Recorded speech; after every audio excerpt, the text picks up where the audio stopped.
Admission കിട്ടിയ വിവരം വീട്ടിൽ പറഞ്ഞില്ല. ആ തുക അവർക്ക് താങ്ങാനാകില്ലായിരുന്നു. സ്വപ്ന നേട്ടം സാധ്യമാക്കിയ പ്രിയതാരം എസ്തർ അനിൽ മനസ്സ് തുറക്കുന്നു. മോഹൻലാൽ നായകനായ ദൃശ്യം എന്ന സൂപ്പർ ഹിറ്റ് സിനിമയിലൂടെ മലയാളികളുടെ പ്രിയ താരമായി മാറിയ കൊച്ചു താരമാണ് എസ്തർ അനിൽ. ഇപ്പോഴത്തെ എസ്തർ തന്റെ ജീവിതത്തിലെ ഏറ്റവും വലിയൊരു നേട്ടം കൈവരിച്ചിരിക്കുകയാണ്. ലോകത്തിലെ തന്നെ ഏറ്റവും പ്രശസ്തമായ വിദ്യാഭ്യാസ സ്ഥാപനങ്ങളിലൊന്നായ ലണ്ടൻ സ്കൂൾ ഓഫ് എക്കണോമിക്സിൽ നിന്ന് തിളക്കമാർന്ന വിജയത്തോടെ ബിരുദാനന്തര ബിരുദം കരസ്ഥമാക്കിയിരിക്കുകയാണ് പ്രിയതാരം. സോഷ്യൽ മീഡിയയിൽ പങ്കുവച്ച കുറിപ്പിലൂടെ എസ്തർ തന്നെയാണ് ഇക്കാര്യം ആരാധകർക്കായി പങ്കുവച്ചിരിക്കുന്നത്. പഠനകാലത്തെ വെല്ലുവിളികളെയും മാതാപിതാക്കളുടെ അചഞ്ചലമായ പിന്തുണയും കുറിച്ചാണ് എസ്തർ പ്രധാനമായും പറയുന്നത്. എസ്തറിന്റെ കുറിപ്പ് ഇങ്ങനെ തുടരുന്നു. കുറച്ചു വർഷങ്ങൾക്ക് മുൻപ് ഞാൻ ട്രെയിനിൽ യാത്ര ചെയ്യവേ എന്റെ അച്ഛൻ എന്നെ വിളിച്ച് ലണ്ടൻ സ്കൂൾ ഓഫ് ഇക്കണോമിക്സിൽ പഠിക്കാൻ പോകുന്ന ഒരു പെൺകുട്ടിയുടെ അച്ഛനെ അദ്ദേഹം പരിചയപ്പെട്ടെന്ന് പറഞ്ഞു. എന്നോട് അവളുമായി ഒന്ന് സംസാരിക്കാൻ അദ്ദേഹം പറഞ്ഞു. ഒരുപക്ഷെ എന്തെങ്കിലും എനിക്കും അവിടെ പഠിക്കാൻ ശ്രമിക്കാമല്ലോ എന്ന് കരുതിയാകും അത്. അച്ഛനെന്താ തമാശ പറയുകയാണോ? നമുക്ക് എത്തിപ്പിടിക്കാവുന്നതിലും അപ്പുറമാണ് അതൊക്കെയെന്നും ഞാൻ അച്ഛനോട് പറഞ്ഞു.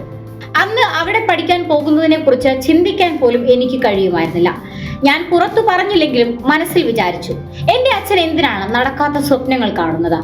ഇന്നതാ അതേ അച്ഛന്റെ മകൾ ഇന്റർനാഷണൽ ഡെവലപ്മെന്റിൽ ബിരുദം പൂർത്തിയാക്കി ലണ്ടൻ സ്കൂൾ ഓഫ് ഇക്കണോമിക്സിന് മുന്നിൽ നിൽക്കുന്നു. ജീവിതത്തിൽ വലിയ അത്ഭുതങ്ങൾ സംഭവിക്കാറുണ്ട്. എന്റെ മാതാപിതാക്കളോട് എനിക്ക് ലണ്ടൻ സ്കൂൾ ഓഫ് ഇക്കണോമിക്സിൽ അഡ്മിഷൻ കിട്ടിയ വിവരം ആദ്യം പറഞ്ഞിരുന്നില്ല. കാരണം അവർക്ക് അത് താങ്ങാൻ കഴിയില്ലെന്ന് എനിക്കറിയാമായിരുന്നു.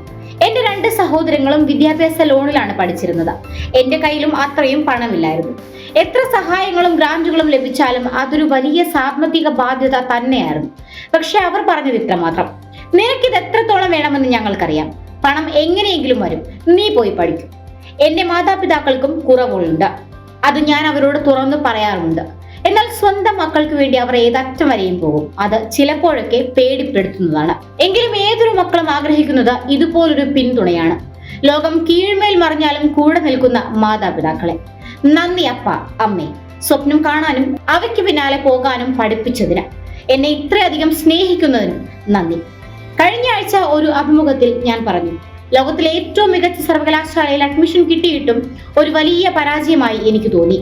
അഡ്മിഷൻ കിട്ടുക എന്നതിനേക്കാൾ ബുദ്ധിമുട്ടായിരുന്നു ലോകത്തിലെ ഏറ്റവും മികച്ച ബുദ്ധിശാലികളുമായി മത്സരിക്കുക എന്നത്. സ്വന്തം കഴിവിൽ സംശയം തോന്നുന്ന ഇംപോസ്റ്റർ സിൻഡ്രോം മറികടക്കുക എന്നതായിരുന്നു ഏറ്റവും വലിയ വെല്ലുവിളി. ഞാൻ ഇന്ന് സന്തോഷവതിയാണ്. ഞാനിത് തനിയല്ല നേടിയത്. കാര്യങ്ങളുടെ മൂലകാരണങ്ങൾ മനസ്സിലാക്കാൻ ലണ്ടൻ സ്കൂൾ ഓഫ് ഇക്കണോമിക്സ് എന്നെ പഠിപ്പിച്ചു. വർഷങ്ങളായി ഞാൻ ആഗ്രഹിച്ചിരുന്ന സ്ത്രീകളും അധികാരവും എന്ന വിഷയത്തിൽ എന്റെ തീസിസിന് എനിക്ക് ഡിസ്റ്റിങ്ഷൻ ലഭിച്ചു. ഒരുപക്ഷെ ഞാൻ വിചാരിച്ചത്ര വിഡ്ഢിയല്ലായിരിക്കാം. എന്നിലും ഒരു വെളിച്ചമുണ്ടാകാം. ഒരുപക്ഷെ എന്നെങ്കിലും ഞാനും ആ കരുത്തുറ്റ സ്ത്രീകളുടെ കൂട്ടത്തിൽ എത്തിയേക്കാം. എന്റെ സുഹൃത്തുക്കൾക്കും ബന്ധുക്കൾക്കും സോഷ്യൽ മീഡിയയിലെ നല്ലവരായ ആളുകൾക്കും ഹൃദയത്തിന്റെ ഭാഷയിൽ നന്ദി പറയുന്നു.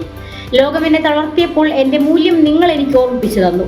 നിങ്ങളെപ്പോലുള്ള സുഹൃത്തുക്കളെ കിട്ടാൻ ഞാൻ എന്ത് പുണ്യമാണ് ചെയ്തത്. ഈ സ്നേഹം ഞാൻ തിരിച്ചു നൽകുമെന്ന് ഉറപ്പു നൽകുന്നു. അതെ, സ്വപ്നം കാണാതിരിക്കുന്നതിനേക്കാൾ എത്രയോ നല്ലതാണ് ഒരു വിഡ്ഢിയാകുന്നത്. ഇങ്ങനെയാണ് എസ്തർ അനിൽ സോഷ്യൽ മീഡിയയിൽ കുറിച്ചത്.